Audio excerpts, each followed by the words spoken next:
Hi, welcome along to a game of two halves. Want to say Merry Christmas going out to you, Mark, and also wishing you a Happy New Year. You too. Yep. How was it for you? Good, nice. It's the one day of the year I get off. It's a bit like, Santa works one day of the year, doesn't he? Christmas Eve, and well, probably the same for you. It's the one day I don't do any recording or anything, so it's quite nice. Sad when it's over. Yeah, I mean, I worked Christmas Eve, but I was off on obviously Christmas Day and Boxing Day because no Arsenal game on Boxing Day. But I know that, of course, Man United played on Boxing Day because I chilled with a little drink and watched that, and it was a decent enough game and a good performance. Well, I wouldn't say a vintage performance by United. Good performance by Dorgu, who got his goal, and a big win for Manchester United, and a little bit of flexibility shown for the Christmas by Ruben Amorim. Yeah, I mean, look, it feels like a long time ago now because the games have been spread out, but I think it was just about getting the win. Newcastle are a strange team. I thought they were all over us actually in the second half, and but it's one of those, isn't it? Arsenal are doing it at the moment a little bit. I'm not going to moan about a win over Christmas. There's so many games, and to win when you play badly, and like you say, show a bit of flexibility, and the defense kept a clean sheet as well. So I think Abraham's probably made a rod for his own back, to be honest. I've been saying don't change the formation because I saw it and I want him to stick to a back four now. And if I'm thinking that, most of the fans were saying it before. So he sort of put himself in a position now where you do something that the fans and the media want, and then if he goes back to the 3-4-3 and it doesn't work again, it's sort of like he's in a strange position, even though he won the game. But look, it's a good 3 points, and we're right in the mix for the top 6. So not too bad. Yeah, it looked much more balanced the way he had the team formed. And funny enough, I was watching the AFCON last night and watching Ahmad and Mbuemo playing in similar systems, look much more comfortable. Yeah. Especially Ahmad scored a great goal for Ivory Coast. And you just think to yourself, just put these guys in what works right now. Yeah, it makes total sense. But that sort of comes down to the owners, though, because they haven't really given Amorim enough players for his system because it's such a big change from what United have done for all our lives, really. And then, like you say, the minute they go back to a back four, everybody's more suited to it. Even as a fan, you're just more comfortable with it. So like I say, he's in a rock and a hard place now. Yeah, going to be interesting to see what he does for the next game. But there was a big win for Manchester United. Manchester City were up next, and they went top of the league after beating Nottingham Forest by 2-1. You could see what it meant for them. They were really. I was getting a bit of stick yesterday off a couple of City fans about Arsenal. And I had to remind them, well, hold on, you lot were celebrating because you were very relieved on your win as well. 2-1 winners over Forest. Forest very unhappy about the second goal. They thought it should have been given as a free kick. Possibly not, but should. I don't know if you watched the game. Ruben Diaz, who was already on a yellow. How he wouldn't receive that second yellow, I mean, only the ref can tell us. He looked like he bottled it, the ref. Yeah, I mean, look, I think anybody who watched that game, I think Deitch moaning about the goal, I didn't see anything in that. If that's United tomorrow or Arsenal against Villa, I'm sure you'd be the same. I think that's a great goal by Cherki and a deserved goal. But 100%, the Diaz one was baffling. I mean, he's on a yellow card, and all right, he's not going to score from that position. He's still the last man. He knows what he's doing. And, you sort of look at it and you go, well, we've had some dodgy red cards over the last couple of years at United. I'm sure you have at Arsenal. And I just don't understand that one. And I think that one at 0-0 changes the game. But changes it completely. Whatever, what can you say? Changes it completely. They really did get away with it. But listen, they got away and getting away with it for years. Many people argue. But they got away with it. And 2-1 winners. So Arsenal needed to respond. And they did respond with a 2-1 win over Brighton. Was that the game? At 2-0, it's as comfortable as you like. It was like, honestly, Mark, it was a stress-free game.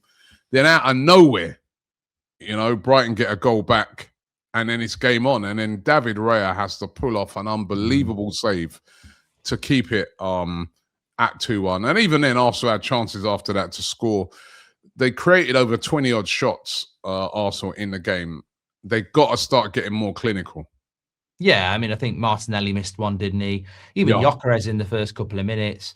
You're right. I watched the game. I thought, it's not one of those games like Wolves where, Arsenal were probably a little bit lucky at the end and having to, scramble a win. It would have been. I think the good thing about this win for Arsenal is that last season you drew against Brighton, and that's the sort of game that you drop the 2 points, and it's like that's damaging at the end of the season. So again, if I was Arteta, I'd be over the moon with that win. Obviously, it could have been better, but ultimately you've took 3 points from 3 games that were a little bit scrapey.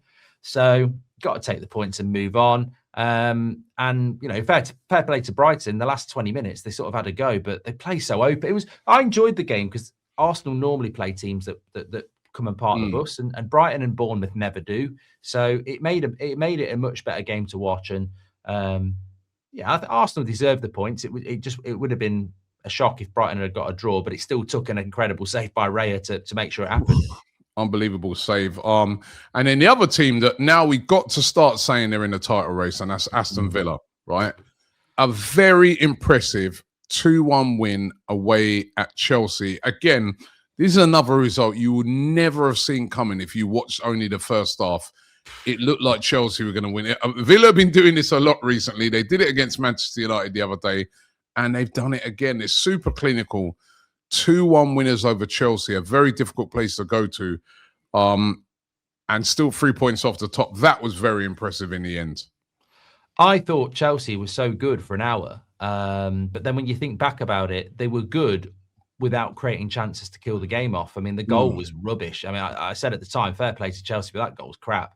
Whether it's a foul on Martinez, somebody's got to deal with that. It's not a good goal. But that's Chelsea's problem. I just think if Chelsea had like Gabriel at centre back and even an Ollie Watkins up front, they'd be a much better team. They just lack experience to put games to bed, because brilliant from Villa in the last half an hour, but Chelsea should have had that game done. And I think if you're a Chelsea fan, you're just like, it's not. I wouldn't even blame Maresca. I'd be saying, I think the club's policy of buying kids under 23 it's not going to work. You've got to have some experienced players in your team to get you, because it's the second year in a row Chelsea have gone into Christmas in a potential title race, and then they're going to come out of it not in it. So bad by Chelsea. But Aston Villa, look, they're probably a bit lucky they're still in the game with an hour to go, but those substitutions and the last half an hour, considering they'd had no shots at all at half time and they ended up with 8 on target, they absolutely rinsed them in the last half an hour. It was just dominant and it was so good. But I do think about Villa, like, what were you doing for the first hour? But look, they go to you next. Are they in it?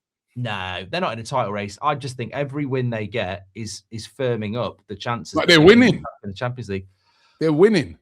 So, they're on an unbelievable run. They're winning. Yeah. They're going away now. They're going away to teams like Chelsea and getting wins. Surely you're in the title race. They're only 3 points off the top. I think the issue I've got, and I don't know about you, is that I've watched them play at Anfield and they were so submissive in the way that they played. I watched them play against us and they deserved to win, but we did pretty much dominate them a lot.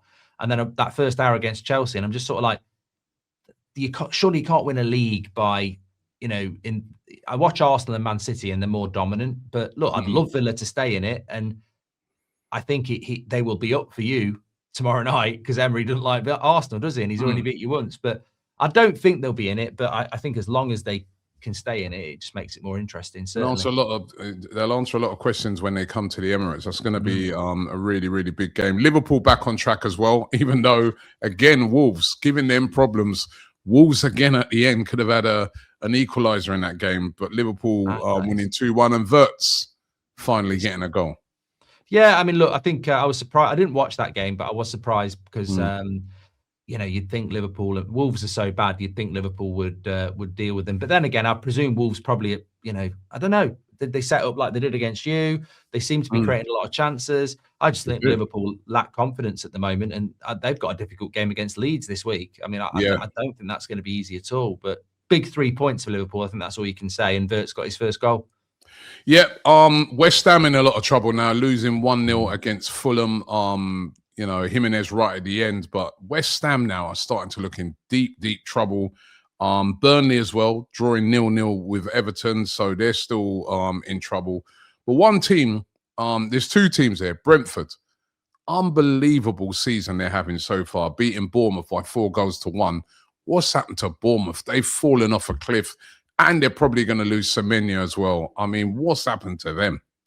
Well, they lost a lot of players in the summer, didn't they? Like lost a couple, Kirkes and the centre back, and I thought they were going to struggle. Then they started off really well, and were I think in the top four. I don't think they've won a game since October, and we should not. Man United should not have drawn with them 4-4. That's shocking. That is, but Brentford. I think we both said Brentford would win that game, but to batter Bournemouth like that, I mean, look. First of all, hats off to Brentford. They're brilliant at home, and looks like in Shard they've got another Mbermo that they're going to make a bit of money on, and they've got Thiago up front who's going to be another Tony. So they keep churning out these players that can score goals for them, and Kelleher in goal apparently played very well as well. So they're good at the other end. But Bournemouth, you worry for them. I mean, you're starting to look at it and going, how far are they off relegation? Because it won't be long until Leeds and Forest move past them, and then it's a case of whether West Ham or Burnley can catch them. But yeah, they're really, really, really struggling. But Bournemouth, and I don't think it's going to get any better anytime soon. They're very open, aren't they? Concede a lot of goals. Very open. As I said, they could be losing Semenya very soon as well, who's been the source of their goal. Scored again on the weekend. Another team that seems to be dropping at the moment is Crystal Palace. All these games have caught up on them now. Losing at home, which has been a fortress for them, to Spurs. They had enough chances in the game. Again, Palace, enough possession and that, but it was Spurs who always created the better chances. Archie Gray getting his first ever goal for Spurs, and they won 1-0. Yeah, I'm a bit surprised by this, but I didn't have Palace winning. I agree with you. I think their schedule is too big, and we know as United and Arsenal fans that you do get impacted by playing a lot of games. I mean, in January, I think you're playing 9 games. I think some other people are playing 9 games, so it's probably going to even itself out. But if you're Crystal Palace, that squad can't play those amount of games, and I think in the Premier League intensity, it's going to play into people's hands. I mean, United have won there, City have won there, Spurs have won there now. I don't think we would have won there if they'd not had to play on Thursday. But those are the breaks, and it was a very, very good win for Spurs, who continue to be the most unpredictable side in the Premier League. And Sunderland drawing 1-1 with Leeds. That was a very good game, very entertaining game. Dominic Calvert-Lewin's really on fire at the moment. He's chasing down that Vardy record of consecutive goals in games. But 1-1, Sunderland still a fortress there, Sunderland. But they would have been a bit disappointed that they didn't get all 3 points, but a big point for Leeds. Yeah, I think that they're in good form at the moment, aren't they, Leeds? So I think they deserve the credit. And Sunderland probably, I think they've got a lot of players at the AFCON, haven't they? So yeah. But Leeds are in form, both newly promoted, so it doesn't go to form, but probably not a bad point for either. Obviously, it's better for Leeds, but I don't see Sunderland competing for the top 6. I think if they can finish in the top 10, it's going to be an incredible season for them. Yeah. All right, let's take a look at the table. At the bottom, still there, Wolves, only 2 points all season. No wins yet this season for Wolverhampton Wanderers. Burnley on 12 points, West Ham on 13. Cut adrift now. Nottingham Forest, even though they lost, are still 5 points ahead of West Ham. And a whopping 7 points distance between West Ham and Leeds. West Ham got to start winning games soon, or they could be facing relegation. At the top is still Arsenal on 42 points. 2 points behind them are Manchester City on 40. And in third place, Villa, 39. Liverpool move up into 4th, despite how bad they've been this season. They're on 32 points. Chelsea dropped to 5th on 29. United on 29. Sunderland on 28 in 7th. So it's all very tight there for those Champions League places. It's going to be anybody's. There's anybody who can go on a run of games is going to get into the Champions League this year. If it's going to be about consistency in this second part of the season. A big opportunity for teams like Manchester United. Yeah, really especially with 1 game a week. It's I was even looking at our game we got on Sunday against Leeds, but they're playing on Thursday night. So again, you sort of United need to be I've sort of changed my mind on United. I think we have to be getting top 5 with what we've got. Yeah. And maybe at the start of the season, I wouldn't have said that, but I didn't expect Liverpool and Chelsea to struggle. So I think the door's open and they've got a lot of games to play, those two teams, and they're not playing well. So as much as United aren't playing well, there's a January transfer window. I think they've got to grab the opportunity because it might not be there next season. Yeah, big opportunities for Manchester United. Let's get into our team of the week. I'll start. Raya has to get it for that save alone. I mean, that was an incredible save. A save that made sure that Arsenal got the 3 points. Yeah, can't disagree. I didn't watch the game, but apparently Keller had played really well for Brentford. But I watched the Arsenal game, and De Gea used to do this sometimes. He'd have next to nothing to do, and then suddenly pull out a worldie, and it was an amazing save. And he's having a very big season, and that's what being title contenders is all about. You've got to have a good defence. This guy's been consistently good ever since the day he joined Arsenal. So David Raya in goal. What was your back four? I went for Reece James at right back because even though they lost, I thought he played really, really well. I went for Heaven and Saliba at centre back because I thought Saliba was really good. I had those. And then I was struggling at left back, but I was looking at some of the player ratings in games, and apparently, and it's nice to see him back. Apparently, Anthony Robinson for Fulham played very, very well as well. So I put in Spence from Spurs. Yeah. So, and Frimpong from Liverpool at right back because he got his goal. So I'll tell you what, shall I compromise and take out Spence and put in, who did you say at left back? Robinson of Fulham. Yeah. And they did get a very important win. So okay, I'll just adjust that. What was your midfield? I was fine with attacking midfielders, so I got Cherky and Odegaard. Yep, got and those. Then I went with I put Tielemans in there because I think he's been brilliant for Villa, and I thought he was brilliant in the last half an hour. And to be fair, even though Villa were being dominant, he was busy in there, so I went with Tielemans. I had Gravenberch in there, who played really, really well in the Liverpool game. Solid, sort of back to what we saw of him last season. So that's who I went with there. But yeah, listen, I'll put Tielemans in. I think we got to get a Villa. I've got a Villa player up front. Yeah, it's Wolves as well, innit? Huh? Liverpool playing Wolves and struggling. Yeah, I think I could play well against Wolves right now, the way they're playing, yeah. All right, we got Tielemans in there of Villa. Shall I give you my front three? I went with Schade, obviously a hat-trick, perfect hat-trick. He scored. Ollie Watkins, literally won Villa the game. And Wirtz, getting his first goal for Liverpool. Yeah, I got Watkins and Schade. I went Richarlison, but I had rubbed Wirtz out for Cherky. Richarlison? He's offside for a guy can't stay onside. I don't know. I didn't watch the game. Apparently played quite well. He played all right, but he got 2 goals. And he was a bit unlucky. He was marginally offside in both of them. But you're offside. Well, I had Wirtz anyway, but I rubbed him out for Cherky, so I'm happy to put him in the front three, which is I think what you've done anyway, innit? Yeah, I'll put him in because he was sort of playing on the wing. So, I'll put him in there. So that's our team of the week. Of course, games coming thick and fast. I mean, you said it there, Mark, earlier. I mean, they flog these players to death, don't they? I mean, and you look at the January schedule. Yeah. It's crazy. They've got Premier League games, FA Cup games, and if you're in Europe, you've got European games. It's mental. And if you're in the Carabao Cup, you've got 2 of them as well. And it's absolutely crazy. We play 5 games, and we've got an FA Cup game. We play 5 games in January. Newcastle, City, have got 9.